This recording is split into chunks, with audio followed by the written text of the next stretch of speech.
میرے بچے اس ڈرامے کو دیکھنے لگ پڑے. میرا خیال ہے اگر وہ ایک سمجھانے کے لیے کہوں تو ایک غلطی میں نے کی کہ ایک دن ان کے ساتھ بیٹھ کے ایک قسط دیکھ لی. بس اس غلطی کے بعد کیا ہوا کہ میں نے پھر روز ارطغرل غازی کو دیکھنا شروع کر دیا.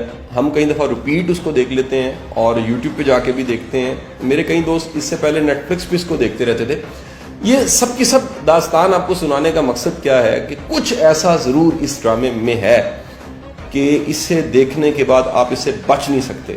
حالانکہ آپ دیکھیے کہ اس ڈرامے میں جو کردار ہیں، ان کے لباس، ان کا انداز، وہ بڑا کلاسیکل دکھایا گیا. آج سے 700 سال پہلے جو مسلمانوں کا عروج تھا اس وقت کو دکھایا گیا، اور ایک بڑا شاندار کریکٹر جس کو ارطغرل غازی کہتے ہیں. کمال یہ ہے اس کریکٹر کا کہ یہ کریکٹر اپنے ڈائلاگز، اپنے جملے، سچویشنز، ویلیوز، ایتھکس کی وجہ سے انتہائی اس وقت مشہور و معروف ہوتا جا رہا ہے. یورپ، مڈل ایسٹ، افریقہ، یورپ، تمام کے تمام ممالک میں تقریباً کوئی 60 کے قریب ایسے ممالک ہیں. اس کے ملینز میں ویوڈ ہے اور یہ دیکھنے والوں کو اپنے شہر میں گرفتار کر لیتا ہے. اچھا، کمال کی بات یہ ہوئی کہ ہمارے جو پرائم منسٹر ہے عمران خان صاحب، انہوں نے بھی کہیں ریکمینڈ کیا کہ پوری قوم کو اس ڈرامے کو دیکھنا چاہیے. آپ کو یہ بھی حیران کن بات بتا دوں کہ یورپ میں اس ڈرامے پہ کرٹیسزم ہونا شروع ہو گیا. مصر میں اس کے خلاف فتوے مل گئے، انڈیا نے اس کو بین کر دیا. ایون عرب ممالک میں بھی اس پہ شدید کرٹیسزم ہوا، اس کے باوجود یہ دیکھا جاتا رہا. اس ڈرامے کی خاص بات یہ ہے کہ یہ حقیقی کردار، حقیقی کہانی اور ایک عروج کی داستان جو مسلمانوں کی عروج کی داستان ہے اس کو کہیں یہ رقم کرتا ہے. ہماری نئی نسل جو بیٹ مین، اسپائڈر مین، ایکس مین، سپر مین، اس طرح کے کریکٹر جو فرضی کردار ہیں ان سے بڑی متاثر ہو چکی تھی. وہاں پر ایک اصل کردار ارطغرل غازی، اس کو دیکھنے کا سب کو موقع ملا. مجھے اس ڈرامے کی سب سے خاص بات یہ لگی کہ مرد داڑھی میں، عورت مکمل لباس میں کتنی جاذبے نظر لگتی.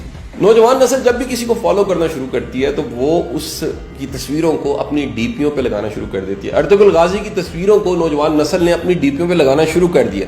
یہ ڈرامہ بتاتا ہے کہ ایک قبیلے، کائی قبیلے کے چند افراد جن کے پاس ایمان تھا، جذبہ تھا، اللہ پہ پورا بھروسہ تھا، وہ کیسے پوری دنیا پہ چھا جاتے ہیں اور حکومت کرنے لگ پڑتے ہیں. سب سے کمال بات بتاؤں، اس ڈرامے کے جو جملے، ڈائلاگز ہیں وہ سنہری حروف سے لکھنے چاہیے. میں ان کو کوٹیشن سمجھتا ہوں اور ان کوٹیشنز کو لوگ فیس بک پہ پوسٹ بھی کرنے لگ پڑے. سب سے کمال کی بات مجھے اس ڈرامے کی یہ لگی کہ جب بھی اس ڈرامے میں یہ سین آتا ہے کہ کوئی کریکٹر سرکار دو عالم صلی اللہ علیہ وآلہ وسلم کا نام نامی لیتا ہے تو باقی سب جو قبیلے کے لوگ ہوتے ہیں، افراد ہیں، وہ اپنے سینوں پہ ہاتھ رکھ کے سر کو جھکا کے ادب کا اظہار کرتے ہیں. اس ڈرامے میں اطاعت الہی، محبت رسول، اسلامی تفخر، ملی غیرت، دینی حمیت، فلاح انسانی، یہ کوٹ کوٹ کے بھری ہوئی. یہ ڈرامہ یہ بھی بتاتا ہے کہ سازش، چالاکی اور منافقوں سے کیسے ڈیل کرنا. میری یہ گزارش ہے، لاک ڈاؤن کے ڈیز ہیں، چھٹیاں ہیں، آپ بچوں کے ساتھ بڑا وقت گزارے ہیں، آپ اس ڈرامے کو فیملی کے ساتھ بیٹھ کے ضرور دیکھیے. یہ بچوں کی تربیت کے لیے اور بالخصوص پوری قوم کی غیرت کو جگانے کے لیے، ہمت کو بڑھانے کے لیے اور یہ یقین دلانے کے لیے کہ آپ جتنی مرضی کم تعداد میں، اگر آپ کے پاس ایمان ہے، آپ کے پاس غیرت ہے، آپ کے پاس یقین ہے، آپ کا اللہ پہ بھروسہ ہے، آپ کو کامیابی سے کوئی نہیں روک سکتا. اگر 80s اور 90s کی دہائی کے ڈراموں کے ڈائلاگز آج ہم سب کو یاد ہیں تو یہ نہیں ہو سکے گا کہ آج ارطغرل دیکھنے والی قوم اس کے ڈائلاگز کو یاد نہ رکھے اور یہ ڈائلاگز اس کے بلڈ میں کہیں شامل نہ ہو جائے. کیونکہ ایک بات یاد رکھیے گا، قومیں کامیاب ہوتی ہیں نظریے سے، قومیں کامیاب ہوتی ہیں کسی فلسفے سے، اور قومیں کامیاب ہوتی ہیں اعتماد